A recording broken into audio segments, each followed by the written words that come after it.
today are you? And my शक्ति आज स्वाध्याय चंद्र कुमार क्रमांक 977 दिन रविवार तारीख 11 अगस्त 2024। और आज हमारे बीच में आदरणीय श्री शिव कुमार शर्मा साहब जो बीकानेर से हैं। और आज आपको जो विषय है वो है सफलता के लिए गायत्री साधना और अष्टसिद्धि का अभ्यास।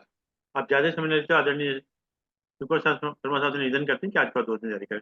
आदरणीय जी धन्यवाद। हम लोग परम पूज्य गुरुदेव वन्य माता जी की सूक्ष्म उपस्थिति में और ऋषि सत्ताओं के सानिध्य में आज की इस चर्चा को शामिल कर रहे हैं और उनकी अनुमति से, उनकी उपस्थिति से हम लोग इस चर्चा पे जुड़ रहे हैं। तो हमारा जो विषय था सफलता के लिए, हम सभी लोग चाहे वो भौतिक जगत की हो चाहे आध्यात्मिक जगत की है, उसमें सफलता के लिए गायत्री मंत्र तो काम करता है, गायत्री मंत्र तो ही है। लेकिन गायत्री मंत्र कई बार फलित होता है, नहीं हो पाता है, क्योंकि उसके साथ हमें अष्ट सिद्धि यानी 8 और चीजों का अभ्यास इसमें शामिल करना होगा, तो जाके हमारी गायत्री साधना परिपक्व होगी। अगर इन 8 चीजों पे हम ध्यान नहीं दे रहे, हमने इन पे कोई काम नहीं कर रहे और केवल गायत्री मंत्र जप कर रहे हैं, तो ऐसा नहीं है, लाभ तो मिलेगा लेकिन वो परिणाम नहीं आ पाएगा जिसकी हमें तुरंत आवश्यकता है, या उस तरह हम नहीं पहुंच पाएंगे। तो वो 8 चीज कौन सी है और उनका हमारे जीवन पे कैसा संबंध है, उसका क्या अर्थ है, उसे कैसे जीवन में लाया जा सकता है, इसी की चर्चा करते हैं। तो इन 8 चीजों के बारे में हम अगर डिस्कस करें तो वह आती है समय सिद्धि, सद्ज्ञान सिद्धि, ईश्वर सर्वव्यापी न्यायकारी है, मनुष्य पाप है, चित्त का प्रक्षेपण जीवन है, शुद्ध चरित्र निलोपन, निरंकारिता है। तो निरंकारिता, ये 8 ऐसी चीजें हैं जो हमारी गायत्री साधना में अति आवश्यक है। और अगर गहराई से देखें तो केवल गायत्री साधना ही नहीं है, बल्कि यदि आप सामान्य जीवन जीते हैं और अगर आपकी कोई अवधारणा है, आपका कॉन्सेप्ट है, वो कॉन्सेप्ट से आप आगे बढ़ रहे हैं, लेकिन अगर वो कॉन्सेप्ट पूरा नहीं हो पा रहा है, उसमें कॉन्सेप्ट की उस अवधारणा से कोई दिक्कत आ रही है, तो आप ये मिलान करिए कि क्या वो अष्ट सिद्धि के आधार पर सेट बैठ रहा है। अष्ट सिद्धि एक पैमाना है किसी भी चीज को नापने के लिए, किसी भी चीज को परखने के लिए। तो उस पैमाने के आधार पर हम कार्य करेंगे, हम एक एक चीज को लेंगे, एक एक चीजों को समझेंगे और एक एक बिंदु पे पूरी हमारी आगे की बातचीत होगी या आगे की चीजों की हम चर्चा होगी। तो चलिए सबसे पहला समय न लेते हुए आप इस पे देखते हैं समय सिद्धि क्या है। समय सिद्धि का मतलब होता है कि जो हमने निर्धारित किया, मैंने एक प्रोटोकॉल निर्धारित किया कि मैं इतने बजे ये काम करूंगा, इतने बजे मैं उठूंगा, इतने बजे मैं पढ़ूंगा, इतने बजे मैं अपना कार्य आरंभ करूंगा, इतने बजे मैं भोजन करूंगा। जो कार्य मैंने एक समय निश्चित किया है, वो कार्य पर मैं कार्य कर पा रहा हूं कि नहीं कर पा रहा हूँ, ये समय सिद्धि है। ये अगर आप देखेंगे तो ये जीवन की सफलता की कुंजी है। अगर जीवन में आप सफलता प्राप्त करना चाह रहे हैं तो सफलता के लिए आपको मेहनत करनी पड़ती है, और मेहनत का मतलब है आपको समय देना पड़ता है। किसी एक काम में ही आपको समय नहीं देना पड़ेगा, आपको बहुत सारे कार्य होंगे, पारिवारिक कार्य भी होंगे, स्वास्थ्य के लिए आपका काम होगा, आपकी मानसिक शांति के लिए काम होगा, आपके आर्थिक उपार्जन के लिए काम होगा, आपको अनेक काम करने पड़ेंगे अलग अलग जगह पर। उन सभी अलग अलग स्थानों के अलग अलग कार्यों की करते हुए आपको अपने समय को बांटना पड़ेगा। तो समय का जो सदुपयोग है, समय को हम सही ढंग से काम करना, तो ये समय सिद्धि है। समय सिद्धि एक आदत है, ऐसा नहीं है कि ये आप पे आप उसको डेवलप नहीं कर सकते।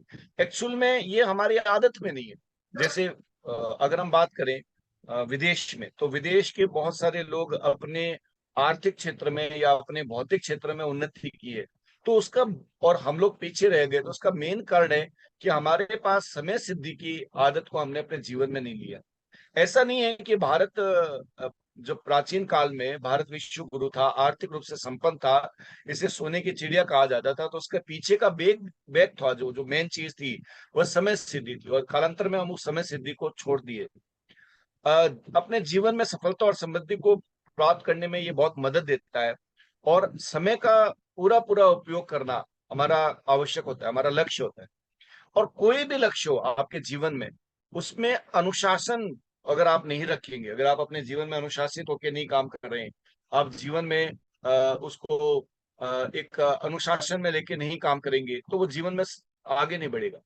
तो ये जीवन की अनुशासन के लिए भी ये नितांत आवश्यक है कि हम समय को सिद्ध रखें, हम समय का उपयोग करें।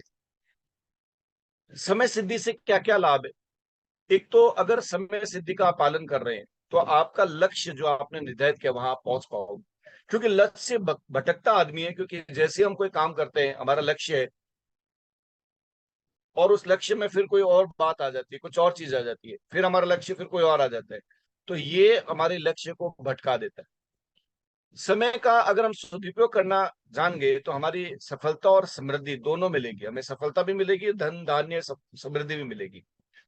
और जीवन में जितने भी उतार चढ़ाव आते हैं ना, तनाव होता है, वो समय सिद्धि से ही होता है। मान लीजिए आप जैसे कि बहुत सारे लोग हैं, इनकम टैक्स का रिटर्न भरना है, हमने समय पर नहीं भरा तो हमें एक डर लगता है, भय लगता है, अरे हमारे ये छूट गया, हमारे ये काम रह गया। या हमें कोई अपने जीवन में एक तारीख पे वो समय पर काम करना था और हमने उसे नहीं किया, तो हमें एक तनाव आता है। हमने प्रबंधन नहीं किया अपने आर्थिक रूप से, हमें जो आवश्यकता है उसका प्रबंधन हमने पहले से नहीं किया, तो ये क्या हुआ, ये एक तनाव हमारे अंदर आएगा। तो तनाव और चिंता से अगर मुक्त होना है तो समय सिद्धि रखना पड़ेगा। और एक और बात है, हमारे जीवन में बहुत सारी ऊर्जा होती है, शक्ति होती है, लेकिन हम अपनी शक्ति को उपयोग ही नहीं कर पाते, क्योंकि हमारे अंदर समय सिद्धि नहीं होती है। समय सिद्धि नहीं होने से हम अपनी शक्तियों का सही सही उपयोग नहीं कर पाते, तो ये एक बहुत बड़ा कारण हो जाता है समय सिद्धि का। अब इसको कैसे किया जा सकता है? सबसे बढ़िया तरीका है कि आप अगर अपने समय सिद्धि को करना चाहते हैं, तो जब भी दिन की शुरुआत होती है, आप योजना बना लीजिए। गुरुदेव कहते हैं, उठते ही, सुबह होते ही आप दिन भर की योजना बनाइए, आज हमें क्या करना है।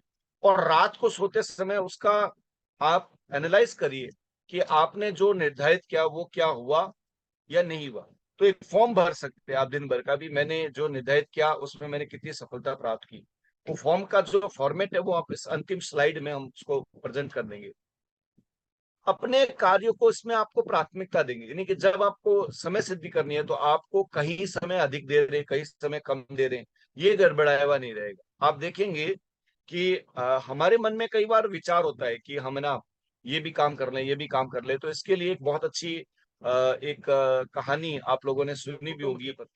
तो जब मैंने एकदम स्पष्ट कर रखा है कि मैं इस विचारधारा से चलने वाला व्यक्ति हूँ, तो आप मेरे साथ देखेंगे, मुझे चेक करेंगे, और मैं इसका अभ्यास रोज कर रहा हूँ, रोज कर रहा हूँ, तो फिर ये क्या होगा, ये विचार, मेरे विचारों से मुझे एक बल मिलेगा और लोगों का सम्मान मिलेगा, और साथ साथ में लोगों के साथ जुड़ने के लिए मुझे सहयोग मिलेगा।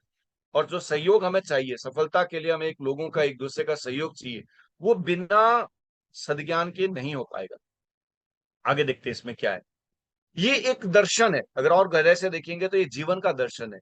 इसमें अपने विचार और अपने कार्यों में एकता आती है। विचार अलग, कार्य अलग, एकता नहीं रही।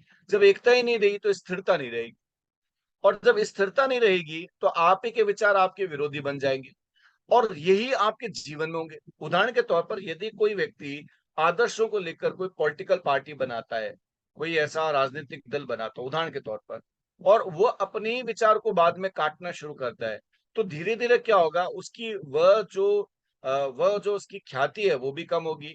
साथ में उसके वैसे ही मित्र होंगे जो उसके विरोधी बन जाएंगे। यानी वो अपने ही विचार को काट रहा है तो उसको आसपास में अपने विरोधी विरोधी दिखेंगे।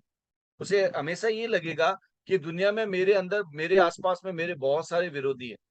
वो अपने मूल्य और अपने विचारों के प्रति वफादार नहीं हो पाएगा। और अगर कोई व्यक्ति सद्ज्ञान में है, तो अपने जो मूल्य है, उसने जो वैल्यूज बना रखी है, अपने जो विचार है, उनके प्रति वो वफादार रहेगा, कभी समझौता नहीं करेगा। और इससे क्या होगी, उसके अंदर स्थिरता और एकता आएगी। और ये जो स्थिरता एकता है ना, यही सद्ज्ञान है। ये हमें सिखाएगा कि विचारों के अनुसार ही कार्य करना है, ना कि विचारों के विरुद्ध। हमारा विचार के विरुद्ध कोई कार्य हो रहा है, हमें उस पर स्वीकृति नहीं देनी। तो जो गुरुदेव ने एक शब्द दिया है, परंपराओं की तुलना में विवेक को महत्व दीजिए, ये जो विवेक है ना, यही सद्ज्ञान। परंपराएं बाहर की है, जो समय के हिसाब से उनमें कहीं ना कहीं गड़बड़ी आएगी, लेकिन सद्ज्ञान से उन परंपराओं से आप अपने आप को बचा पाओगे।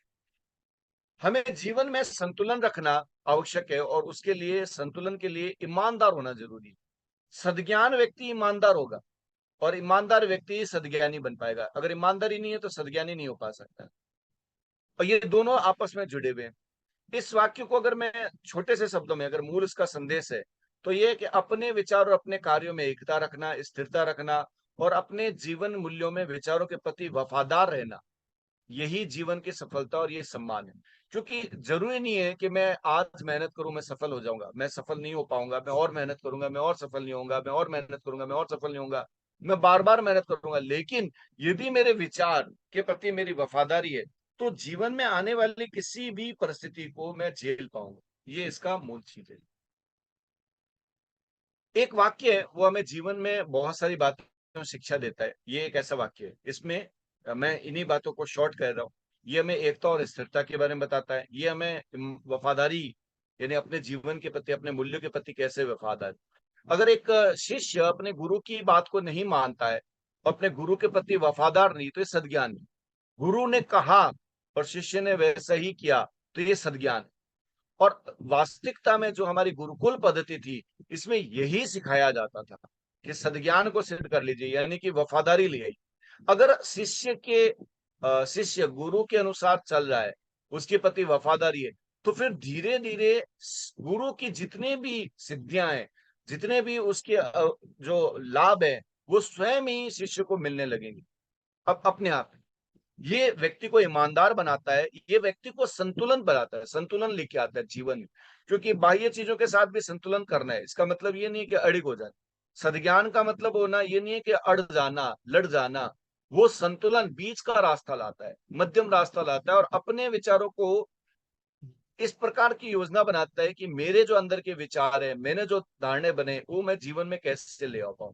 हम अगर कोई भी चीज को देखते हैं, कभी भी हमारे मानवीय जीवन पे कोई दबाव आता है, जैसे कि आपने पुराने समय में कोविड के समय में देखा, हम पे एक दबाव आया कि ये भी नहीं है, ये भी नहीं है, ये भी नहीं है, अब जीवन कैसे जिए। तो हमने देखा कि हम जीवन जी पाते हैं। यदि हमारे कोई रास्ते बंद कर देता है, हमारी हमारी सोच को सीमित कर दिया जाता है, तो हमारी सोच में से कुछ ऑप्शन निकल के आ जाते हैं जिन पे हमने चिंतन ही नहीं किया। जब हमारे जीवन पर ईमानदारी के साथ चलने का दबाव रहेगा, तो हमारा ब्रेन अपने आप ही उन विकल्पों को लेके आएगा, उन चीजों को, सिद्धांतों को लेके आएगा, जिनसे हम आगे बढ़ पाएंगे। ये आत्मविश्वास देता है। आत्मविश्वास इसलिए कि जब भी हमें कोई चीज की आवश्यकता होती है, हम किसी न किसी बाह्य व्यक्ति की मदद लेते हैं, गुरु से, आचार्य से पूछते हैं, भैया इसका क्या सहयोग होगा, अरे इसका क्या तरीका है। हम लोगों से पूछते हैं, लेकिन जो सद्ज्ञान में व्यक्ति स्थिर हो गया ना, उसके अंदर ही वो गुरु मौजूद होगा, उसे बाह्य गुरु की आवश्यकता नहीं पड़ेगी। और वो खुद अपने ऊपर आत्मनिर्भर रहेगा। आत्मनिर्भर का मतलब हर बात के लिए गुरु को नहीं परेशान करेगा, हर बात के लिए अपने मेंटोर को, अपने जो आदर्श है उससे नहीं पूछेगा, क्योंकि वो पूछ इसलिए रहा है क्योंकि वो भ्रमित हो गया है। जब उसने अपने गुरु की बात को याद रखा है और उस पर काम चल रहा है, तो फिर वो विश्वास बना रहता है। ये व्यक्ति को नैतिक बनाता है। नैतिकता का मतलब है कि जो उसका विचार है और कार्य है, उसमें एक है, उसमें सच्चाई है। और वो वाक्य वो हमें जीवन को अच्छा और सफल बनने में शिक्षा देता है। यदि अगर कोई व्यक्ति सद्ज्ञान में स्थित होकर कार्य करेगा, तो उसका परिणति क्या होगी। तो मैं यही कहूंगा कि वह एक आदर्श व्यक्ति आएगा। आदर्श व्यक्ति मतलब उसको लोग फॉलो करेंगे। अगर मैं सद्ज्ञान में नहीं हूं, मैं कभी ये कभी वो कर रहा हूं, तो लोग फॉलो भी नहीं करेंगे। अगर आप चाहते हैं कि लोग आपको फॉलो करें, लोग आपकी बात माने, आपके अनुसार चले, तो आपको सद्ज्ञान में स्थित होना ही पड़ेगा। क्योंकि जब तक आप सद्ज्ञान में स्थित नहीं हो पाएंगे, आपका जो व्यक्तित्व है वो आदर्श वाला व्यक्तित्व नहीं आएगा। आप पलटी मार जाएंगे, आप पलट जाएंगे, आप स्थितियों के अनुसार बदल जाएंगे। तो ये गड़बड़ हो जाता है। आगे देखते हैं। एक और सिद्धांत है इसके अंदर, जो तीसरा सिद्धांत है। पहला हमने समझा कि समय सिद्धि आवश्यक है। दूसरा, हमारे जीवन में हमने देखा कि सद्ज्ञान आवश्यक है। तीसरा, ये एक सिद्धांत है जो ये कहता है कि ईश्वर सर्वव्यापी और न्यायकारी। इस वाक्य में क्या है? इस वाक्य में ईश्वर की एक महिमा है, उनके अंदर एक गुण है। वह क्या है? वह सर्वव्यापी है। सर्वव्यापी का मतलब वो ईश्वर हर जगह मौजूद है, और उन्हें कुछ भी आप छुपा नहीं सकते। जब वो हर जगह मौजूद है, तो आपके अंदर भी होगा, किसी के अंदर भी होंगे। आप किसी के प्रति कोई भी विचार कर रहे हैं, कोई कार्य कर रहे हैं, आपको नहीं पता है, पर कोई ईश्वर देख रहा है। वो देख रहा है, वो आपको वॉच कर रहा है, और आपसे छुपाए नहीं छुप सकता, क्योंकि वो सर्वव्यापी है। जैसे कि कैमरा है हिडन, आप जगह, हर जगह कैमरे लगे हैं, आप कैमरे की नजर में है, तो इसका मतलब है कि कैमरा हर जगह है। तो ईश्वर सर्वव्यापी है, और कैमरा न्यायकारी है, मतलब आपको देखकर बंद हो जाएगा, किसी की रिकॉर्डिंग को हटा देगा, ऐसा नहीं है। तो जब जब हमारे आसपास में कैमरा है जिससे हमारी गतिविधियों पे नजर होती है, तो ऐसा ही जो परम तत्व परमात्मा है ना, वो सब चीजों पे नजर रख रहा है। इसके क्या फायदे? इससे हर एक जीव जो हमारे आसपास है, उसकी दिल की गहराइयों को आप जान पाओगे। क्योंकि जब ईश्वर सर्वव्यापी है और न्यायकारी है, तो मेरे विरोधी हैं, उनमें भी ईश्वर है। और वो कहीं ना कहीं वो ईश्वर मुझे उनके अंदर से देख रहा है। मेरा कोई प्रिय है, जो मेरा हितैषी है, मेरा जो शुभ चिंतक है, उनमें भी ईश्वर है। और वो मुझे वहां से देख रहा है, शुभ चिंतक के रूप में, वो मेरे विरोधी के रूप में, वो मेरे सहयोगी के रूप में मुझे देख रहा है। और मैं उन्हें नहीं देख पा रहा हूं, इसका मतलब है मैं इस सिद्धांत को नहीं समझ पा रहा हूं। तो जब मैं इस सिद्धांत को समझ पाऊंगा, तो मेरा व्यवहार उनके साथ ठीक ठीक होगा। ये न्यायकारी होने का मतलब है, ईश्वर का न्यायकारी का मतलब है कर्म का सिद्धांत, कर्म फल का सिद्धांत। अभी हम जब साधना करते हैं, गायत्री की साधना, तो कई बार ऐसा भी होता है कि व्यक्ति को वो वांछित लाभ नहीं मिलता। और कई बार ऐसा भी होता है कि जब साधना आरंभ करते हैं, तो व्यक्ति के जीवन में प्रतिकूल प्रभाव आने लगते हैं। और वो ये मानना शुरू कर देता है कि जो मैंने साधना की है ना, इससे हुआ है। लेकिन अगर इस सिद्धांत को मैं समझूंगा, तो मनुष्य के साथ जो होगा वो उसके कर्मों के अनुसार हो, उस कर्मों के परिणाम के रूप में होगा, ना कि किसी भी व्यक्ति के द्वारा। कोई भी व्यक्ति आपको कष्ट और दंड और परेशान नहीं कर सकता, अनटिल अनलेस, जब तक आप अपने कर्मों को वैसा नहीं बनाते। आपने ऐसे कर्म बनाए हैं, तो सामने आपको वैसा आदमी मिलेगा, और वो घटना घटेगी, तो आपको लगेगा मेरे साथ अन्याय हुआ है, मेरे साथ बुरा हुआ है। पर गहराई से देखेंगे, तो आपको ये सिद्धांत समझ में आएगा। ये वाक्य में ईश्वर के प्रति विश्वास पैदा करता है, श्रद्धा व्यक्त करता है। ईश्वर के प्रति आपके अंदर विश्वास नहीं होगी, श्रद्धा नहीं होगी, और केवल आप फोटो लेकर और उस पर फूल चढ़ा देंगे, और कुछ प्रसाद चढ़ा देंगे, कुछ हवन कर देंगे और उनका जयकारा कर देंगे, इससे नहीं होगी। क्योंकि जब तक आपकी मान्यता नहीं है ईश्वर के बारे में, ईश्वर के सिद्धांत के बारे में, आप ईश्वर के सिद्धांत को नहीं जानते, तो फिर आप ईश्वर की बनाई हुई दुनिया को भी नहीं जान पाए। हम अपने इससे हमारा जो जीवन है वो न्याय प्रिय होता है। और सबसे बड़ी बात है, अनुशासन आता है। अभी हम अपने अपने नियम अलग अलग बना लेते हैं, अपने लिए अलग नियम, दूसरों के लिए अलग नियम। तो ऐसा क्यों होता है? क्योंकि हम ये मानते हैं कि साहब ये तो चलता रहता है, होता है ऐसा। लेकिन अगर आप इस सिद्धांत को मानते हैं, ईश्वर सर्वव्यापी है, तो हमारे सभी जो नियम है वो सबके एक जैसे होंगे। और जब वो सबके लिए एक जैसा होगा, तो वो एक सुदृढ़ समाज की व्यवस्था आएगी। भारतीय संस्कृति का जो सामाजिक स्ट्रक्चर है, वह बहुत उन्नत होगा। उसमें सबको मौका मिलेगा और सब सुखी रह पाएंगे। यदि आपने इस सिद्धांत का पालन नहीं की और अपनी मर्जी से की, तो हाहाकार मचेगा, और उसको ठीक करने के लिए फिर कोई ना कोई अवतारी सत्ता को आना पड़ेगा, समझाने के लिए। तो ईश्वर नहीं चाहता है कि मैं आऊं, ईश्वर नहीं चाहता है कि मेरी बनी हुई दुनिया में कोई गड़बड़ करे। अगर इस सिद्धांतों को हम समझ लेंगे, तो हम उस रहस्य को समझ पाएंगे जो ईश्वर हमसे चाहता है। इसमें कर्मों के अनुसार, जो मैंने आज कर्म किए हैं, उन कर्मों के अनुसार मुझे प्रेरणा मिलती है, यानी मैंने जो कर्म किया उसका फल मुझे मिलेगा। इसलिए हमेशा अच्छे कर्म करने के लिए मन में ललायत होती है। आदमी बुरा कर्म इसीलिए करता है कि उसे उसके परिणामों के बारे में चिंतन ही नहीं होता। वो उस परिणामों को नहीं देखता, वह ये देखता है कि बस मुझे क्षणिक लाभ मिल रहा है क्या, और दुनिया ऐसी कर रही है तो मैं पीछे नहीं रह पाऊं, मैं भी कर दूं, और वो इस गलत कार्य को कर देता है या उस अनितिपूर्वक कार्य को कर लेता है। अगर वो सिद्धांत को जानता है, ईश्वर सर्वव्यापी है और न्यायकारी है, तो उस ईश्वर को जिसकी वो उपासना करता है, उसके विरुद्ध वो कोई कार्य नहीं करेगा। वो अपना जीवन अनुशासन में बना के रखेगा। ये इसका बहुत बड़ा सिद्धांत है। अगला और सिद्धांत है, इसमें कहते हैं मनुष्य अपने भाग्य का निर्माता आप है। जो पहला वाला सिद्धांत है, उसी की ये प्रतिमूर्ति, यानी इसको आप कह सकते हैं दूसरा स्थान है। लेकिन इसमें और उसमें थोड़ा सा अंतर है। वहां ईश्वर न्यायकारी है, ईश्वर सर्वव्यापी न्यायकारी है, ये हमने कह दिया। तो साथ में ये भी ध्यान रखना पड़ेगा कि हमारा जो भाग्य है वो हम ही बनाते हैं। इससे हम आत्मनिर्भर होते हैं, आत्मनिर्भर बनने के लिए हमें प्रेरणा मिलती है, और अपने जीवन को खुद ही हम प्रेरित करते हैं, अपने आप को द्वारा उसको ठीक करने का प्रेरणा लेते हैं। इससे सशक्ता मिलती है। सशक्ता मतलब है, आप जो कार्य करते हैं ना, उसको, उस निर्णय और कर्मों को आप बराबर करते रहते हो और जिम्मेदारी से करते रहते हो। निर्णय और कर्मों को, जो भी आपने निर्णय लिया, आपने निर्णय लिया और घबराहट हो रही है, ये निर्णय मेरा ठीक जाएगा कि नहीं जाएगा, मैंने जो आज डिसीजन लिया, वो डिसीजन मेरा सही होगा कि नहीं होगा, भगवान मैं ले रहा हूँ सही हो जाए।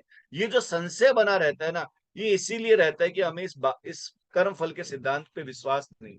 हम ये समझते हैं कि कहीं कोई और भी होगा। हम अपने कार्य को शुरू करने से पहले उसमें संशय पैदा रखते हैं और उस निर्णय लेते हैं तो उसमें जिम्मेदारी नहीं लेते। हम चाहते हैं कि इसकी जिम्मेदारी हम दूसरों पे डाल देते हैं, अरे ये तो उसकी वजह से हो गया, अगर ये तो ये इस वजह से गड़बड़ है। तो जब व्यक्ति जिम्मेदारी अपने अंदर लेता है तो वह व्यक्ति बहुत सुदृढ़ बनता है। वो उत्तरदायित्व को अपने जीवन में लेना शुरू कर देता है, निर्णयों के परिणामों को स्वीकार करता है।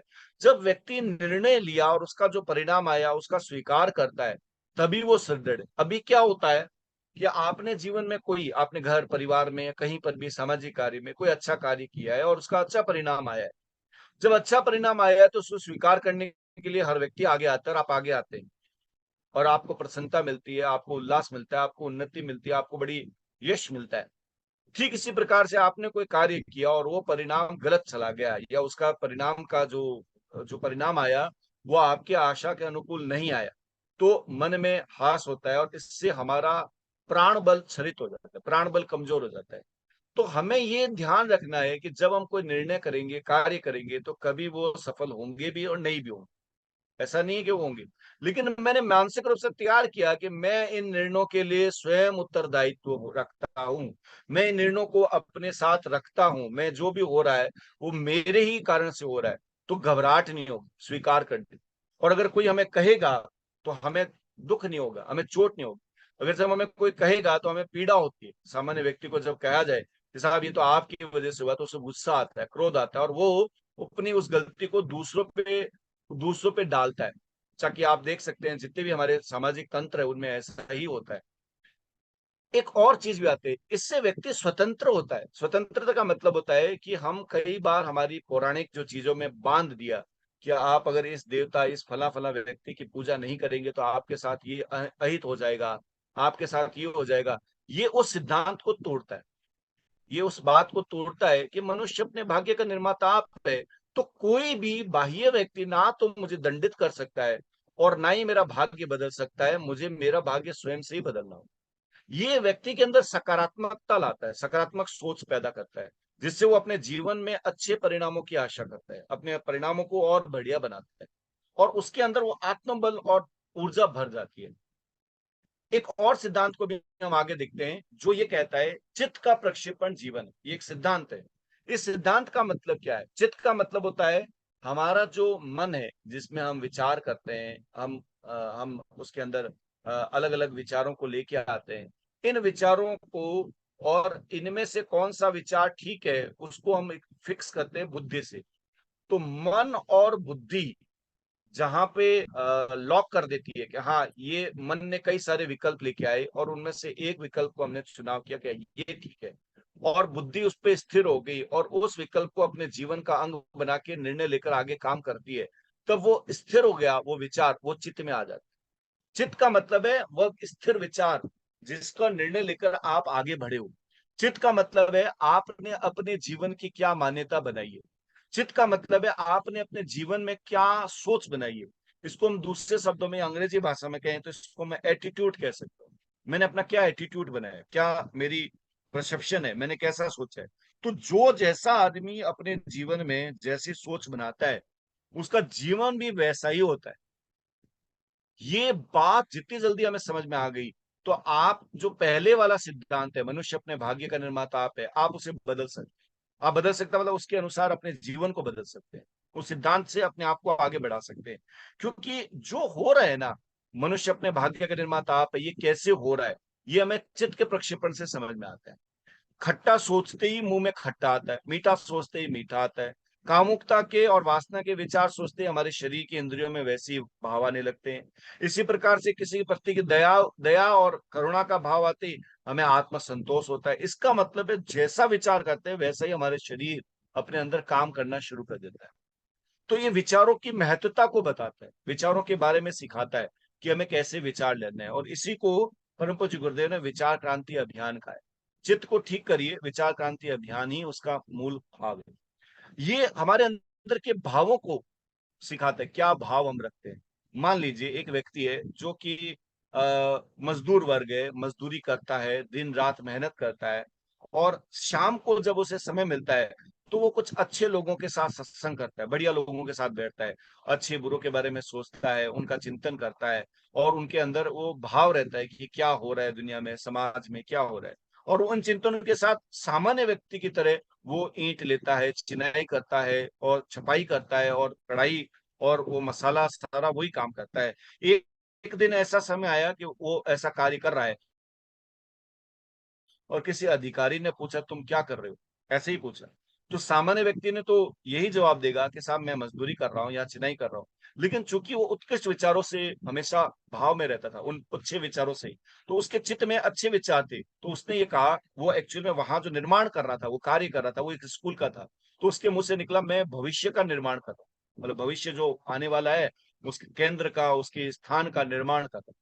उसके इस विचार को सुन के अधिकारी संतुष्ट हुआ और उसे बहुत अपने उसे अच्छे पद पर उसे प्रमोट किया और उसे अच्छा काम दिया। ये क्या बताता है कि काम तो हम सब करते हैं, हम लोग सब मजदूर की तरह दिन रात वही काम करते हैं, लेकिन जब हमारे भाव, हमारे विचार उत्कृष्ट होंगे तो हमें वैसा परिणाम मिलेगा। कार्य तो सामान्य रूप से किया ही जाता है, हर व्यक्ति करता है, लेकिन जो चित्त में है होगा उसका परिणाम अलग से मिलता है। वो एडिशनल होता है, वो बोनस होता है। तो अगर हम अपने चित्त को ठीक कर लें तो जो भी परिणाम आएगा वो हमारा एडिशनल और बोनस होगा। तो चित्त के परिणामों को हमें कैसे लिखना है, कैसे ठीक करना है, इसके बारे में भी हमें चिंतन करना चाहिए। वो क्या है उसको हम देख ले।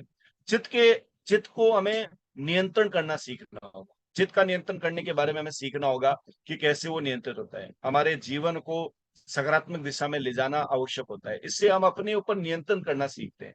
या हम ऐसा कर सकते हैं, हम अपना निर्माण करना सीखते हैं। अभी हमारा निर्माण हमारे अध्यापकों ने किया, हमारे माता पिता ने किया, हमारे गुरुजनों ने किया। अब ये काम हम खुद अपने हाथ से करते हैं, और जब हम अपने हाथ से करते हैं तो जीवन का जो हमारा उद्देश्य है वो हमारा ढलने लगता, मतलब बनने लगता है, अपने आप ही आगे बढ़ने लगता है। इस वाक्य से जीवन का उद्देश्य है वो हमें सीखते हैं। जीवन के उद्देश्य के बारे में हमारे चित्त में सकारात्मक दिशा आने लगती है, क्योंकि हमें ये पता है कि जो हमारे जीवन में, वही हमारे जीवन में घटित होता है जो हमने विचार किया। तो ये एक प्रकार से ये वाक्य अपने जीवन को बेहतर बनाने के लिए प्रेरणा देता है। ये हमें सिखाता है कि हमारे चित्त को हम स्थिर स्थित अगर हम हो जाएंगे तो हमारा जीवन जो है वो उन्नत बनेगा। और अगर हमने अपने चित्त में जैसी भावना लेके आएंगे वैसा ही होगा। तो जैसा मैंने माना अपने आप को, मेरा जीवन वैसे ही होगा। इसको और अगले चीज से समझते हैं कि इससे क्या लाभ मिलता है। अगर मैंने ये सिद्धांत अपने जीवन में आया तो एक तो सकारात्मक सोच आएगी। सकारात्मक सोच का मतलब है कि अगर मेरे जीवन में दुख है तो इसका मतलब है मेरे चित्त में गड़बड़ है, मैं अपने आप को ठीक करूं। तो मैं क्या करूंगा, दूसरों पे दोष नहीं दूंगा, नकारात्मकता नहीं लाऊंगा, अपने आप को ठीक करने में लगाऊंगा। क्योंकि समस्या तो जीवन में हर एक के, ऐसा नहीं है, लेकिन जीवन में हर एक समस्या का समाधान कहाँ है, वो हमारे चित्त में, हमारे अंदर है। लेकिन हम बाहर देख रहे हैं, हम बाहर ढूंढ रहे हैं, हम बाहर बात कर रहे हैं, हम बाहर दोषारोपण कर रहे हैं। तो जब चित्त का प्रक्षेपण जीवन सिद्धांत समझ में आ गया तो आपके अंदर सकारात्मकता आएगी और आप अपने ऊपर विश्वास करना शुरू कर दोगे कि ये गलती की है, ये मुझे ठीक करनी है। तो अपने आप को जानोगे कि मैं कौन हूं और मेरी क्या स्ट्रेंथ है और क्या वीकनेस है। तो जब कोई व्यक्ति अपने आप को जानता है उसी को आत्मविश्वास कहते हैं। आत्मविश्वास मतलब मुझे आप पर विश्वास कब है, जब मैं जानता हूँ आप कितने अच्छे आदमी हो, या क्या आप में बुराई है, क्या गुण है, क्या अवगुण है। इनको जानना ही आत्मविश्वास, यानी मैं अपने बारे में जानता हूँ। इससे लक्ष्यों की प्राप्ति आसानी होती है, क्योंकि चित्त में वो लक्ष्य डाल देंगे, याद रहेगा चित्त में। चित्त निर्णय लेता है, तो चित्त में निर्णय लिए हुए बातें रहती है, बुद्धि निर्णय लेती है, चित्त में उसकी स्थिरता रहती है। तो क्या निर्णय लेना है, लक्ष्यों के अनुरूप निर्णय लेना है, वरना हमारा लक्ष्य कुछ और होता है, निर्णय कुछ और ले लेते हैं। इसमें जीवन में सुधार होता है और नकारात्मकता से मुक्ति होती है। आदमी स्वतंत्र होता है, परतंत्र नहीं होता। चित्त का प्रक्षेपण जीवन से व्यक्ति खुद स्वतंत्र होता है और जीवन को सकारात्मक दिशा में ले जाने वाला होता है। वो उसको पता ही नहीं लगता, अगर वो ये सिद्धांत को लेके चला तो उसका जीवन है वो सकारात्मक दिशा में आगे आने लगता है। फिर एक और चीज आता है, शुद्ध चरित्र। शुद्ध चरित्र का मतलब क्या ऐसा होता है, भाई मैं दिखने में बहुत बढ़िया हूँ, बहुत बढ़िया बोलता हूँ, और रियल में हूं या नहीं हूँ। ये ऐसा जीवन है जिसमें मैं इसको बोलता हूँ, मैं सच्चा हूं कि नहीं, मैं ईमानदार हूं कि नहीं। और साथ में मैं सच्चा और ईमानदार तो हूं, लेकिन अपने प्रति तो ईमानदारी रखता हूँ, दूसरों के प्रति गड़बड़ करता हूं, तो मैं निष्पक्ष हूं कि नहीं। इसको आप ऐसा समझ सकते हैं कि ये कोई व्यक्ति शुद्ध चरित्र कब नहीं होता, दो तीन चीजें हैं। जैसे वो स्वार्थ में होगा, मेरा स्वार्थ हो गया, यार मेरा कोई व्यक्ति है उसे मैं ज्यादा लाभ दे दूं, इसको कम दे दूं, ये मुझे बहुत प्यारा लगता है, अरे ये तो मेरा एकदम खास है, तो मैं अगर ऐसा व्यवहार रखूंगा तो मेरा जीवन शुद्ध नहीं रहेगा। मेरे अंदर किसी के प्रति दुर्भावना है तो जीवन शुद्ध होगा ही नहीं, क्योंकि दुर्भावना लेकर मैं कार्य करूंगा तो मैं कभी ना कभी ये अटैक में लगा रहूंगा कि कब मैं उसे नुकसान पहुंचाऊं। और जब मेरे अंदर ये व्यवहार रहेगा तो मेरा जीवन है वो शुद्ध नहीं होगा। शुद्ध जीवन वाला व्यक्ति पारदर्शी होता है, ट्रांसपेरेंट होता है, उसके अंदर की सच्चाई दिखती है। वो दूसरों के प्रति दयालु और अपने प्रति कठोर होता है। शुद्ध चरित्र वाला व्यक्ति अपने प्रति तो कठोर होगा, दूसरों के प्रति दयालु होता है। उसके मुख्य लक्षण क्या है? वो एक सच्चा आदमी होगा, ईमानदार आदमी होगा, निष्पक्ष होगा, न्यायकारी होगा, दयालु होगा, साथ में दया भी होगी उसमें। शुद्ध चरित्र वाला व्यक्ति दयालु होगा ही होगा, दया भावना उसके अंदर रहेगी, और वो सहानुभूति रखेगा दूसरों के प्रति। अगर वो ऐसा नहीं करेगा तो उसके अंदर, अगर उसने सहानुभूति नहीं रखी, उसने दयालुता नहीं रखी और केवल ही कठोरता है दूसरों के प्रति भी, तो फिर उसके अंदर है कहीं ना कहीं दूसरों के प्रति दुर्भावना आ जाएगी। तो इसीलिए उसको दया रखनी पड़े, दया मतलब क्षमा करनी पड़े। उसको किसी ने कुछ कह दिया, चल कोई बात, लेट्स, तुम्हें कोई दिक्कत नहीं है, वो उसको माफ कर देगा। तो हमने जो गुणों में देखा उदारता गुण है, हमने देखा उदारता गुण से व्यक्ति उसको लिबरेट कर देता है, कोई बात नहीं, तुमने मुझे कहा लेकिन मुझे कोई फर्क नहीं। ऐसा जब करता है तो उसका जीवन जो है वो शुद्ध चरित होता है। इससे क्या होता है? उससे उसके अंदर आत्मनियंत्रण करने का गुण आ जाता है, वो अपने आत्मनियंत्रण कर सकता है, वो संयमित। योग का अर्थ है संयम, मतलब गायत्री मंत्र का मतलब ही संयम। गायत्री क्या सिखाती है? गायत्री संयम करना सिखाती है। संयम देवताओं का आभूषण है, और संयम अपने आप ही आने लगता है अगर व्यक्ति शुद्ध चरित्र पे काम करना शुरू कर देता है। जितना आदमी संयमित होता है उतना ही पवित्र होता है, और ईश्वर पवित्रता की प्रकाष्ठा है। 24 कैरेट्स, मतलब जिसको हम बोलते हैं ना प्योर गोल्ड, वो ईश्वर है। लेकिन हमारे अंदर कुछ ना कुछ मिक्सिंग है, जब वो मिक्सिंग हटती रहेगी तो हम ईश्वर के पास जाते रहेंगे। ये व्यक्ति को शुचिता लाता है, शुचिता मतलब पवित्रता, मन में भाव में पवित्रता। ये व्यक्ति को धैर्यशील बनाता है, धैर्यशील मतलब किसी ने कुछ कह दिया कोई बात नहीं, कोई दिक्कत नहीं, सहनशील बनाता है। और आदर्शवादिता बनाता है, आदर्शवादी मतलब वो अपने सिद्धांतों पे अडिग रहता है। जैसे हम राम की इसलिए पूजा करते हैं कि राम अपने सिद्धांतों के साथ समझौता नहीं किए, उन्होंने वो नियम पालन जो अपने पिता ने कहा, प्राण जाए पर वचन ना जाए, उनका पालन किए।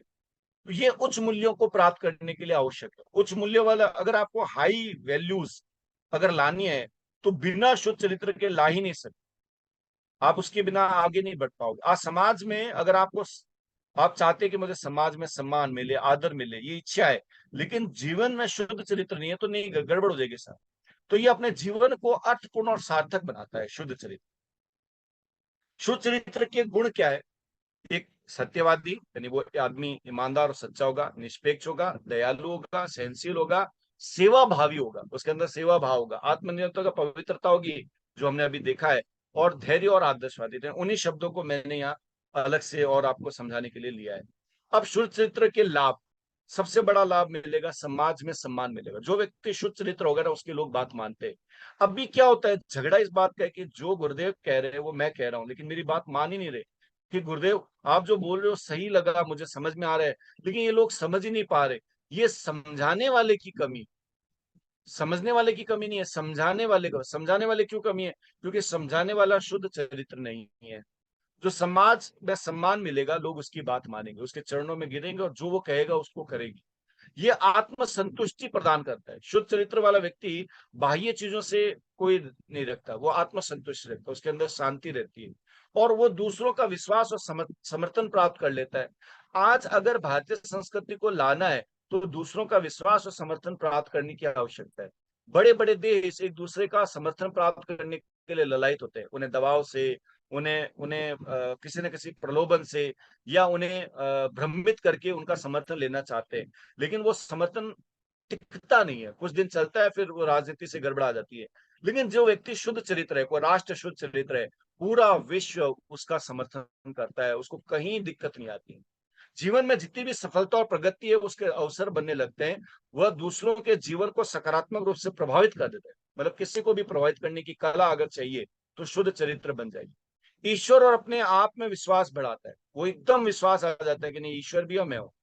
और जीवन को अर्थपूर्ण और सार्थक बनाता है कि मेरा जो जीवन है वो निरंतर बेकार नहीं हुआ, मैंने ऐसे ही अपना समय बेकार नहीं लगाया, मैंने अपने जीवन को बहुत बहुत आनंद से बिताया है। अगला देते हैं, एक अगला अंतिम बिंदु है निर्लोभ। शुद्ध चरित्र के बाद निर्लोभ किसको कहते हैं? निर्लोभ का मतलब है जिसके अंदर कोई लोभ ना हो, लालच ना हो। निर्लोभ व्यक्ति वह होता है जो किसी तरह के लोभ या लालच से प्रभावित नहीं होता। वह अपने निर्णयों और कार्यों में निष्पक्ष और स्वच्छ होता है।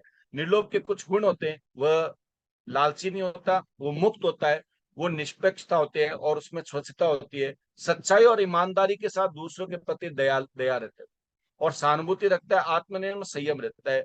ये शुचिता का प्रलाप है। यानी निर्लोभ व्यक्ति किस तरह का है? जो मैंने शुरू शुरू में आपको बताया था, जिसको हम लोग कहते हैं चित्त का प्रक्षेपण जीवन है, या मैं कह दूं शुद्ध चरित्र। शुद्ध चरित्र व्यक्ति निर्लोभी नहीं होगा। अच्छा, लोभ आ जाता है जब हम आगे बढ़ेंगे इन चीजों के बारे में, तो लोग समाज में हमें प्रगति मिलेगी, हमारे लोग बहुत आगे हमारी बात सुनेंगे। ये खतरनाक है। इसलिए कहा गया है कि जो व्यक्ति जो भक्ति मार्ग में रहता है ना, एक भक्त को लोभ से दूर रहना चाहिए। क्योंकि भक्त को जब अपने कार्यों से उसे सम्मान मिलता है और लोग उसे बहुत कुछ देना शुरू कर देते हैं, यहाँ व्यक्ति के अंदर लोभ आ जाता है। लोभ का मतलब है उस व्यक्ति उस वस्तु से जुड़ जाना, उस व्यक्ति के साथ प्रेम कर बैठना। ये क्यों होता है? लोभ क्यों होता है? लोभ का मेन कारण क्या है? लोभ इसलिए होता है कि जो वस्तु मुझे मिली है, जो स्थान मुझे मिला है, जो प्रेम मुझे मिला है, जो लोग मुझे मिले हैं, जो वातावरण मुझे मिला है, ये वातावरण बना रहे, ये वातावरण बदले नहीं। लोभ का मतलब उसको पकड़े रहना, लोभ का मतलब उसको रोक के रहना।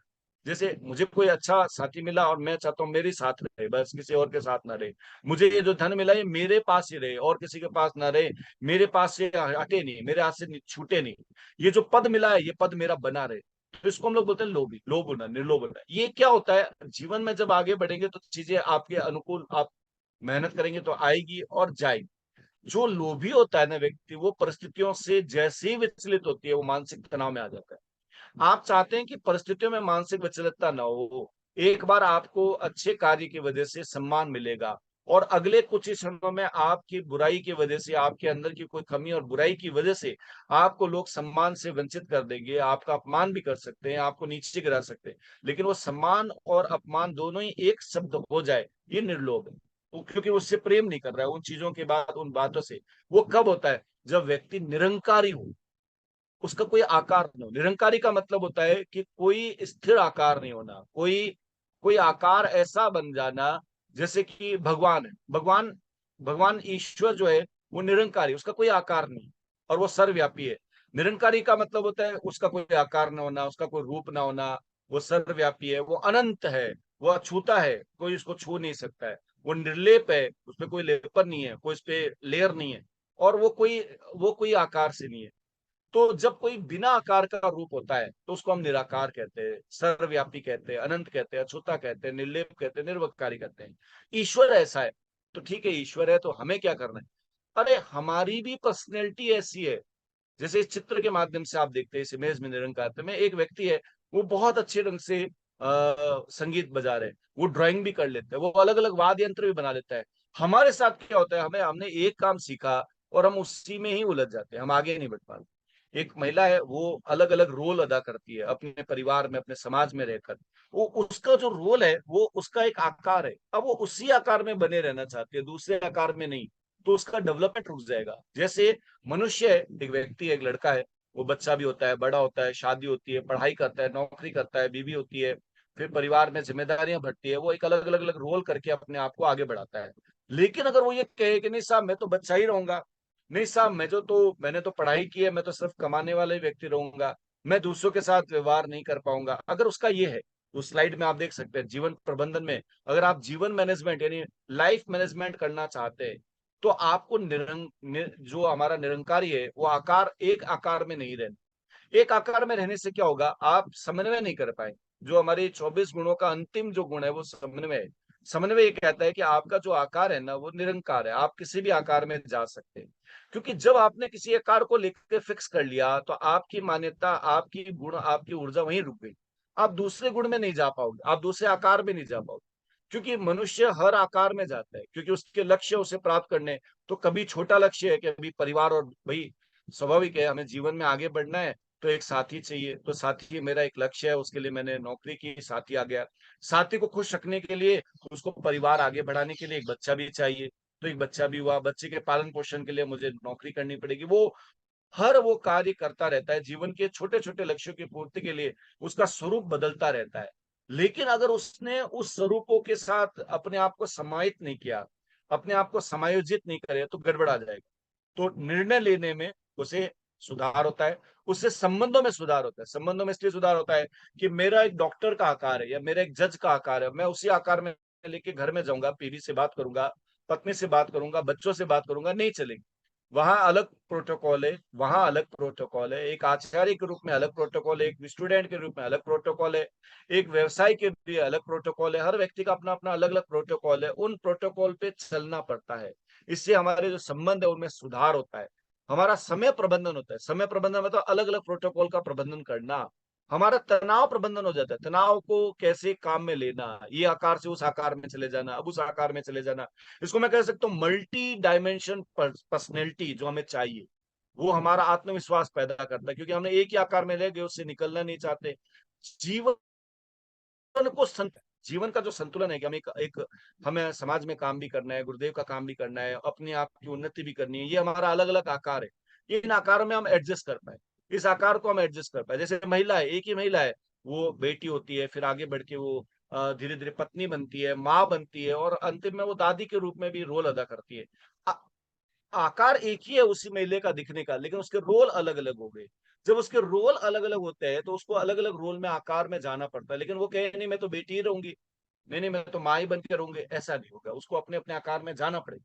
इसी प्रकार से कोई भी महिला है, कोई भी औरत है, उसको बचपन में लेकर और जवानी और उसके बाद बुढ़ापे तक कई आकारों में गुजरना पड़ता है, कई लेयर में जाना पड़ता है। अगर वो सारी लेयर के साथ वो अपने आप को एडजस्ट कर पाए, वो समायोजित कर पाए, तो हम कह सकते हैं हाँ जीवन उसका सार्थक है। अब ये समायोजन कैसे होगा? हम इन सब चीजों को, जैसे हमने कहा, अब आप एक चार्ट बना लीजिए डेली के डेली, और इन चार्ट को नोट करिए कि क्या मैंने आज की डेट में, आज की तारीख 11 तारीख है, तो 11 तारीख के कॉलम में मैंने समय सिद्धि मेरे कितना प्रतिशत रही, 100 में से कितना प्रतिशत मैंने समय सिद्धि का पालन किया, सद्ज्ञान कितना रहा, ईश्वर सर्वव्यापी न्यायकारी है उसमें मेरी कितनी मान्यता रही, मनुष्य अपने भाग्य का निर्माता आप है, मैंने कितना माना, चित्त का प्रक्षेपण जीवन है, मैंने कितना उसको विश्वास करके इस पे काम किया, मेरा जीवन आज कितना शुद्ध चरित रहा, मैं कितना निर्लोभ से रहा, कितना निरंकारिता से रहा। ये चार्ट डेली डेली भरी। मैंने महीने का एक कैलेंडर बनाया, 31 तारीख लास्ट में आके उसकी एवरेज निकाल लीजिए। इससे आपको पता लगेगा आपकी जीवन की प्रगति कितनी हो रही। अपना नाम मोबाइल नंबर लिखकर आप इस चार्ट को अपने साथ रख सकते हैं, इसको प्रिंट आउट निकाल लें, या नहीं प्रिंट आउट निकालना है तो आप उसे हाथ से लिख लें। हाथ से लिखकर इस चार्ट को और इसको डेली डेली भरते रहिए। क्या होगा, डेली डेली भरेंगे तो आपको पता लगेगा अरे मेरा ये पार्ट तो कम हो रहा है, ये पार्ट और बढ़ाना है, इस पार्ट को और ठीक करना है। तो इस प्रकार से हम अपने जीवन के उद्देश्य को और लक्ष्य को प्राप्त कर पाएंगे, इस तरह से हम आगे बढ़ पाएंगे। ये बात मुझे बतानी थी, जो मैंने बताने का प्रयास किया। अब जो आप लोगों में से कोई प्रश्न है तो आप लोग पूछ लीजिएगा। ठीक है, ये एक ठीक है सर। जी अब किसी का कोई प्रश्न हो तो पूछ सकते हैं आचार्य जी। कोई कौन सा सर? आपकी सर वीडियो ऑफ है सर, है ना?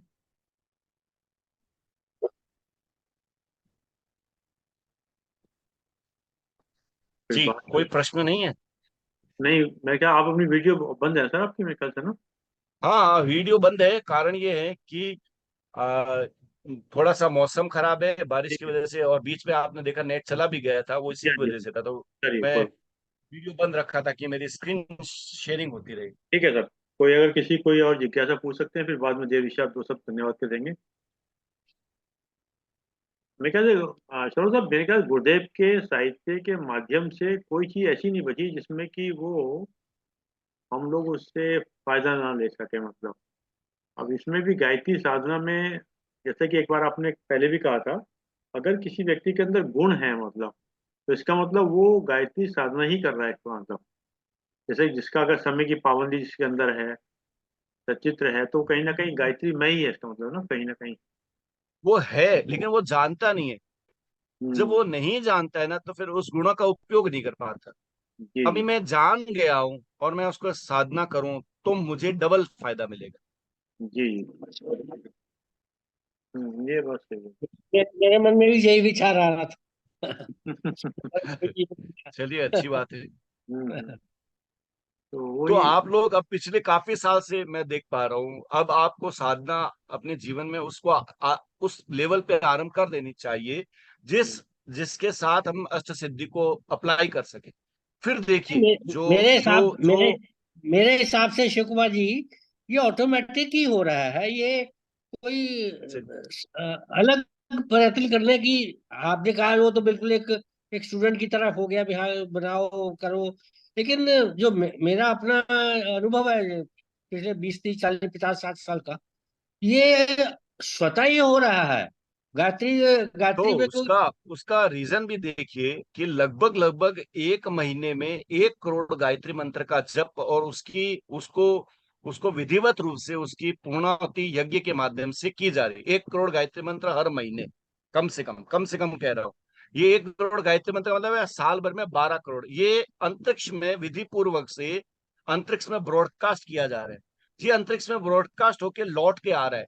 तो स्वाभाविक है उसकी कई गुणा ढंग से वो आ रहा है, तो फिर वो तो बदलाव लाएगा, लोगों की सोच में बदलाव लाएगा ही। सब में थोड़ा ही ला रहा है, सब में थोड़ा ही बदलाव आ जो रहा है। जो उसको ग्रहण करेगा, जैसे बारिश तो हो रही है, हाँ, अब ये मैं बात गेट खुला करिए। रखूं और बारिश का आनंद लूं और मैं अपने बर्तन हाँ को बाहर लेके आऊं हाँ, जब पात्र, तो गायत्री बारिश का साधना ही पानी हो रही आएगा, है तो वरना बह सब। जाएगा। बिल्कुल बिल्कुल बिल्कुल, समझ गया समझ गया, बिल्कुल बिल्कुल। चलिए साहब, कोई और किसी का प्रश्न नहीं है तब तो, अगर शेखी साहब आपको कोई प्रश्न बनता है आप देखो कोई। नहीं, प्रश्न तो कोई नहीं है सर, जिन्होंने बड़ा अच्छा बताया। लास्ट इनके जो लास्ट के जो होता था उसमें भी इन्होंने बताया था सद्ज्ञान के बारे में। और उसी टाइम मैंने सद्ज्ञान का समझ लिया था कि हमारा एक होना चाहिए अंदर से, जो हमारे विचार हैं, जो हमारा व्यवहार है, वो एक पत्ता आ जाएगी तो सारी बुराइयां अपने आप हट जाएंगी हमारे अंदर से। वो सद्ज्ञान इन्होंने पहले भी बड़ा एक्सप्लेन किया था, अब भी काफ़ी अच्छा इन्होंने ब्यूटीफुली एक्सप्लेन किया है। हमारा एक मूल मंत्र वही है, अगर सद्ज्ञान में चले गए, जो हम चाहते हैं अंदर से और जो हम बोल रहे हैं, जो हमारे विचार में है, अगर एक हो जाए तो सब कुछ अच्छा अच्छा हो जाएगा। तो बाकी जितने भी पॉइंट्स बताए हैं, चित्त का बताया है इन्होंने, हाँ चित्त में थोड़ा सा है, हम लोगों को कुछ अपना एटीट्यूड बदलना होता है, क्योंकि संगत करेंगे तभी हमारे को दया का भाव आएगा। जैसे अगर हम गलत कंपनी में चले गए तो बट नेचुरली हम गलत कंपनी में चले जाएंगे। तो संगत, अपना चित्त को सुधारने के लिए संगत का करना बहुत अच्छा है। हमें हमारी संगत अच्छी होनी चाहिए, संगत अच्छी होगी तो अच्छा ही होगा। जितने भी पॉइंट बताए, अष्ट पॉइंट बहुत ही अच्छे पॉइंट, समय का बताया सदुपयोग, अगर हम समय को सदुपयोग नहीं करेंगे तो वो वेस्ट होता जाएगा, फिर वो कोई जो समय बीत गया वो तो आना नहीं है। तो सारे 8 की 8 पॉइंट बहुत अच्छे हैं। और इन्होंने लास्ट में निरंकार का बताया, वाकई बहुत अच्छा पॉइंट है। अगर हम अपने आप को किसी एक रोल में ले लेते हैं और वो 24 घंटे उसी रोल में रखते हैं, तभी हमें दुख दुख होता है। अगर हम अपने जो हमारे रोल्स हैं अलग अलग, उस हिसाब से चेंज करते रहें तो बहुत बड़ी जिंदगी काटेगी। अच्छे पॉइंट्स हैं, आदर्श, बिल्कुल आदर्श है, हमें इस आदर्शों पर चलना चाहिए ताकि हमारा फायदा हो सके। प्रश्न नहीं है, बहुत बढ़िया है, बहुत बहुत धन्यवाद। हम आपको याद भी कर रहे थे कल देव साहब भी याद कर रहे थे कि शिव कुमार जी का लेक्चर हो जाए, तो आज हो गया, बहुत बढ़िया हो गया उनका लेक्चर। बहुत बहुत धन्यवाद आपको आने के लिए सर, धन्यवाद सर। प्रणाम, प्रणाम सर। मेरे ख्याल से देखिए साहब, अगर व्यक्ति के खरीदने के बाद और बेचने के बाद एक हो जाए तो काफी हद तक उसकी समस्या का समाधान हो सकता है। हाँ जी। होता क्या है कि उस खरीदने के बाद उसके अलग होते हैं, बेचने के अलग होते हैं, यही दिक्कत आती है उसकी। हाँ हाँ, दिक्कत तो आती है, परंतु ये मेहनत तो करनी पड़ेगी ना हमारा। शिव कुमार जी, आज जो मुझे लगा है वो आज शुद्ध चरित्र पे आपने सबसे इम्पोर्टेंट इसमें, इम्पोर्टेंट तो सारे ही हैं इसमें, लेकिन शुद्ध चरित्र में सब कुछ आ जाता है। ये बड़ा एक इतना कुछ है, सब कुछ इसमें आ जाता है। एक आपने जो ये 8, ये वैसा भी है ना, इनमें कोई भी आप एक चीज को लेकर नहीं लेंगे, हाँ, अगर आप इन 8 पॉइंट को लेकर जाएंगे ना तो एकदम सटीक ढंग से हल्का फुल्का जीवन देखते हैं आप।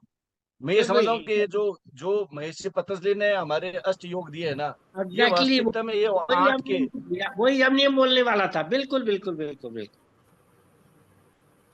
चलिए अच्छी और बात है आपको। हम ये लोग तो इसी आप पे, हमारे आचार्य जी जो जो देव संस्कृति विश्वविद्यालय में है, हमें पढ़ा रहे, हमें बता रहे, आप ये मानिए उनके सोते जागते उठते हुए वो हमें ये बता रहे और 1 साल नहीं, 2 साल नहीं, पिछले कई साल से वो हमें यही बात बता रहे, अष्ट सिद्धि अष्ट सिद्धि। अब हम उसको समझने का प्रयास अगर नहीं कर पा रहे तो हमारी कमी है, और उसको समझ रहे। अभी ऐसा नहीं है कि वो चीज हमें बहुत जल्दी समझ में आ गई, उसको समय लगेगा, बार बार चिंतन, इसलिए रोज फीडबैक देंगे तो पता लगेगा अपने आप को कि मैं कितना उसमें हूँ। और चलिए, आपका समय तो हो गया। सारे एक दूसरे से रिलेटेड है। एक एक एक एक एक सिद्धि एक एक पे चले जाओ, दूसरा आ जाता है, दूसरे एक ना हो तो दूसरा नहीं आता, दूसरा नहीं आता तो तीसरा नहीं आता।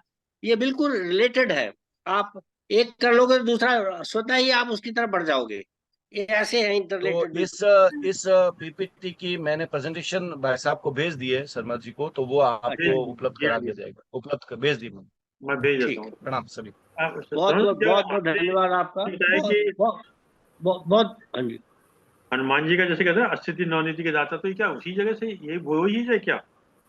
एक लाइन आती है असिद्धि नवनीति के दाता, हनुमान जी कृष्ण आता है, तो असिद्धि क्या नहीं वो? नहीं, ये तो पतंजलि पतंजलि का अष्टांग योग है। ओके, हाँ जी, हाँ जी, हाँ जी। चलिए देव जी, धन्यवाद सो देंगे आप, ये कैसे करेंगे, हो या हो हाँ, गया? बहुत धन्यवाद देता हूँ। बहुत दिनों से इंतजार था। जी जी। हमें तो कई बार मैं इनको सोचा, कई बार कई बातों पे इनको फोन भी करने वाला था, इनका नंबर भी मेरे पास रखा हुआ है। मैं कहते चलो साहब, मेरे ख्याल गुरुदेव के साहित्य के माध्यम से कोई चीज ऐसी नहीं बची जिसमें कि वो हम लोग उससे फायदा ना ले सके, मतलब। अब इसमें भी गायत्री साधना में, जैसे कि एक बार आपने पहले भी कहा था, अगर किसी व्यक्ति के अंदर गुण है, मतलब, तो इसका मतलब वो गायत्री साधना ही कर रहा है, इसका मतलब। जैसे जिसका अगर समय की पाबंदी जिसके अंदर है, सचित्र है, तो कहीं ना कहीं गायत्री में ही है, इसका मतलब ना, कहीं ना कहीं। वो है, लेकिन वो जानता नहीं है। जब हम्म। वो नहीं जानता है ना, तो फिर उस गुणों का उपयोग नहीं कर पाता। जी अभी जी। मैं जान गया हूं और मैं उसको साधना करूं तो मुझे डबल फायदा मिलेगा। जी जी। ये बात सही मेरे मन में भी यही विचार आ रहा था। है। चलिए, अच्छी बात है। तो तो वही। आप लोग अब पिछले काफी साल से मैं देख पा रहा हूँ, अब आपको साधना अपने जीवन में उसको उस लेवल पे आरंभ कर देनी चाहिए जिसके साथ हम अष्ट सिद्धि को अप्लाई कर सके। फिर देखिए, जो मेरे जो हिसाब जो मेरे हिसाब से शिव कुमार जी, ये ऑटोमेटिक ही हो रहा है। ये कोई अलग प्रयत्न करने की, आपने कहा वो तो बिल्कुल एक स्टूडेंट की तरफ हो गया भी, हाँ बनाओ करो। लेकिन जो मेरा अपना अनुभव है पिछले 20 30 40 50 60 साल का, ये स्वतः ही हो रहा है। गायत्री तो गायत्री में कोई। उसका उसका रीजन भी देखिए कि लगभग लगभग 1 महीने में 1 करोड़ गायत्री मंत्र का जप, और उसकी उसको उसको विधिवत रूप से उसकी पूर्णाहुति यज्ञ के माध्यम से की जा रही है। 1 करोड़ गायत्री मंत्र हर महीने, कम से कम कह रहा हूँ। ये 1 करोड़ गायत्री मंत्र मतलब है साल भर में 12 करोड़, ये अंतरिक्ष में विधि पूर्वक से अंतरिक्ष में ब्रॉडकास्ट किया जा रहा है। ये अंतरिक्ष में ब्रॉडकास्ट होके लौट के आ रहा है। तो स्वाभाविक है, उसकी कई गुणा ढंग से वो आ रहा है, तो फिर वो तो बदलाव लाएगा, लोगों की सोच में सब बदलाव लाएगा ही। सब में थोड़ा ही ला रहा है। सब में थोड़ा ही बदलाव जो आ रहा है। जो उसको ग्रहण करेगा, जैसे बारिश हो रही है, हाँ, अब ये मैं बात गेट खुला करेंगे। रखूं और बारिश का आनंद लूं और मैं अपने बर्तन हाँ को बाहर लेके आऊं, हाँ, बात जब करूं, तो कहते बारिश का साधना ही पानी हो रही आएगा, है तो वरना बह सब। जाएगा। बिल्कुल बिल्कुल बिल्कुल, समझ गया बिल्कुल बिल्कुल। चलिए साहब, कोई और किसी का प्रश्न नहीं है, तब तो अगर शेखी साहब आपको कोई प्रश्न बन रहा है, आप देखो कोई। नहीं, प्रश्न तो कोई नहीं है सर, जिन्होंने बड़ा अच्छा बताया। लास्ट इनके जो लास्ट के जो होता था उसमें भी इन्होंने बताया था सद्ज्ञान के बारे में। और उसी टाइम मैंने सद्ज्ञान का समझ लिया था कि हमारा एक होना चाहिए अंदर से, जो हमारे विचार हैं, जो हमारा व्यवहार है, वो एक पत्ता आ जाएगी तो सारी बुराइयां अपने आप हट जाएंगी हमारे अंदर से। वो सद्ज्ञान इन्होंने पहले भी बड़ा एक्सप्लेन किया था, अब भी काफ़ी अच्छा इन्होंने ब्यूटीफुली एक्सप्लेन किया है।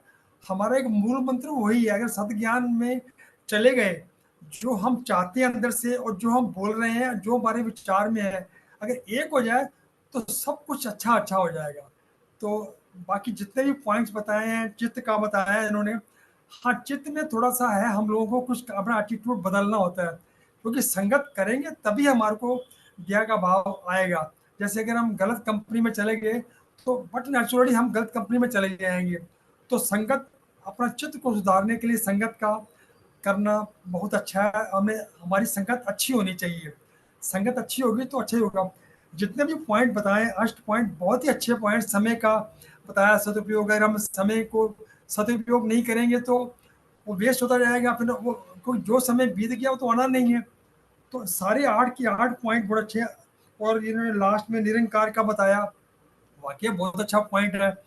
अगर हम अपने आप को किसी एक रोल में ले लेते हैं और वो 24 घंटे उसी रोल में रखते हैं, तभी हमें दुख दुख होता है। अगर हम अपने जो हमारे रोल्स हैं अलग अलग, उस हिसाब से चेंज करते रहें तो बहुत बड़ी जिंदगी काटेगी। अच्छे पॉइंट्स हैं, आदर्श, बिल्कुल आदर्श है। हमें इस आदर्शों पर चलना चाहिए ताकि हमारा फायदा हो सके।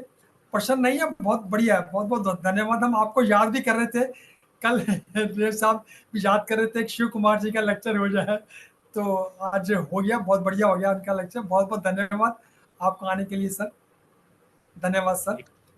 प्रणाम, प्रणाम सर। मेरे ख्याल से देखिए साहब, अगर व्यक्ति के खरीदने के बाद और बेचने के बाद एक हो जाए तो काफी हद तक उसकी समस्या का समाधान हो सकता है। हाँ जी, होता क्या है कि उस खरीदने के बाद उसके अलग होते हैं, बेचने के अलग होते हैं, यही दिक्कत आती है उसकी। हाँ, दिक्कत तो आती है, परंतु ये मेहनत तो करनी पड़ेगी ना हमारा। शिव कुमार जी, आज मुझे लगा है वो आज शुद्ध चरित्र पे आपने सबसे इम्पोर्टेंट इसमें, इम्पोर्टेंट तो सारे ही हैं इसमें, लेकिन शुद्ध चरित्र में सब कुछ आ जाता है। ये बड़ा एक इतना कुछ है, सब कुछ इस पे आ जाता है। एक आपने जो ये 8, ये वैसा भी है ना, इनमें कोई भी आप एक चीज को लेकर नहीं लेते। हाँ, अगर आप इन 8 पॉइंट को लेकर जाएंगे ना तो एकदम सटीक ढंग से हल्का फुल्का जीवन देखिए आप। मैं ये समझ रहा हूँ कि जो जो महर्षि पतंजलि ने हमारे अष्ट योग दिए है ना, ये एग्जैक्टली वास्तविकता में ये वही 8 के। वही हम नहीं बोलने वाला था, बिल्कुल बिल्कुल बिल्कुल बिल्कुल। चलिए, अच्छी और बात है आपको। हम भेज लोग देता हूँ इसी पे, आपको हमारे लिंक। आचार्य जी जो जो देव संस्कृति विश्वविद्यालय में है, हमें पढ़ा रहे, हमें बता रहे। आप ये मानिए उनके सोते जागते उठते हुए वो हमें ये बता रहे। और 1 साल नहीं, 2 साल नहीं, पिछले कई साल से वो हमें यही बात बता रहे, अष्ट सिद्धि अष्ट सिद्धि। अब हम उसको समझने का प्रयास अगर नहीं कर पा रहे तो हमारी कमी है, और उसको समझ रहे। अभी ऐसा नहीं है कि वो चीज हमें बहुत जल्दी समझ में आ गई, उसको समय लगेगा, बार बार चिंतन। इसलिए रोज फीडबैक देंगे तो पता लगेगा अपने आप को कि मैं कितना उसमें हूँ। और चलिए, आपका समय तो। सारे एक दूसरे से रिलेटेड है। एक एक एक एक एक से एक पे चले जाओ, दूसरा आ जाता है, दूसरे एक ना हो तो दूसरा नहीं आता, दूसरा नहीं आता तो तीसरा नहीं आता। ये बिल्कुल रिलेटेड है। आप एक कर लोगे तो दूसरा स्वतः ही आप उसकी तरफ बढ़ जाओगे। ये ऐसे है, तो इंटरलेटेड इस बिल्कुल। इस पीपीटी की मैंने प्रेजेंटेशन भाई साहब को भेज दी है, शर्मा जी को, तो वो अच्छा, आपको उपलब्ध जी हाँ करा जी, दिया जाएगा। भेज दी मैंने। मैं भेज देता ठीक। हूँ। प्रणाम सभी। बहुत धनुष, बहुत जो बहुत बहुत आपने धन्यवाद आपका। बताया बहुत कि बहुत बहुत बहुत, हाँ जी। हनुमान जी का जैसे कहते हैं अष्टसिद्धि नवनीति के दाता, तो ये क्या उसी जगह से ये वो ही है क्या? एक लाइन आती है अष्टसिद्धि नवनीति के दाता, हनुमान जी कृष्ण आता है, तो अष्टसिद्धि क्या नहीं वो? नहीं, ये तो पतंजलि पतंजलि का अष्टांग योग है। ओके। हाँ जी, हाँ जी, हाँ जी। चलिए देव जी, धन्यवाद So, देंगे आप, या कैसे करेंगे? हो हाँ, गया? बहुत धन्यवाद देता हूँ। बहुत दिनों से इंतजार था। जी हमें तो कई बार मैं इनको सोचा, कई बार कई बातों पे इनको फोन भी करने वाला था, इनका नंबर भी मेरे पास रखा हुआ है। तो गायत्री पे कई बार आता था, मैं इनसे बात करूं कुछ। बस ये अब प्रभु की इच्छा नहीं हुई बात करने की। गुरुदेव की कृपा नहीं होती तो कुछ नहीं मिलता। ग्रहण करने की इच्छा भी होती है, लेकिन वो अभी पात्रता नहीं होगी, नहीं बहुत वर्ष का। आपसे शिव कुमार जी कभी बात भी करेंगे हम, और आपको आपसे कुछ ज्ञान प्राप्ति करेंगे, मार्गदर्शन लेंगे आपका। बहुत बहुत धन्यवाद आप। बहुत बहुत धन्यवाद आदरणीय देवी साहब, बहुत बहुत धन्यवाद आदरणीय शिवकुमार साहब, आपने समय निकाल समय दिया। और जूम के लोगों का विशेष रूप से धन्यवाद कि आपने समय निकाल समय दिया। और जैसे कि एक विचार के साथ और 3 बार ओम के साथ अपनी बात समाप्त करते हैं आज के विचार। एक छोटा सा दुख, एक छोटा सा दुख हमारे मन मस्तिष्क को ठीक वैसे ही खराब कर देता है जिस प्रकार एक छोटा सा छेद एक बड़ी नाव को डुबो देता है। बहुत बढ़िया। एक छोटा सा दुख हमारे मन मस्तिष्क को ठीक वैसे ही खराब कर देता है जिस प्रकार एक छोटा सा छेद एक बड़ी नाव को भी डुबो देता है। इसलिए हमेशा खुश रहें और अपने दिमाग को बार बार तरोताजा करते रहें। बहुत बढ़िया सर, बहुत बढ़िया, वाह वाह सर, वाह वाह। इसलिए हमेशा खुश रहें खुश और रहे अपने दिमाग को बार बार तरोताजा करते रहें। जी। आइए सब 3 बार उनका उच्चारण करते हैं। ओम। ओम।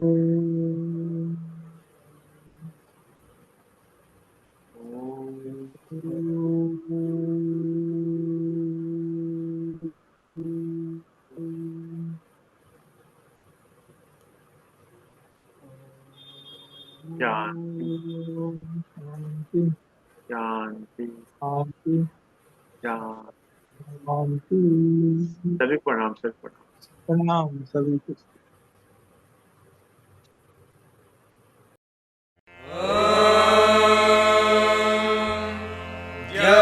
शान्तिरन्तरिक्षं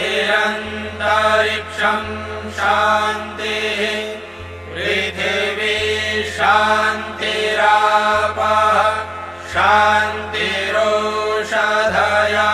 शान्तिः वनस्पतयः शान्तिर्विश्वे देवाः शान्तिर्ब्रह्म शान्तिः सर्वं शान्तिः शान्तिरेव शान्तिः सा मा शान्तिरेधि। ॐ शान्ति।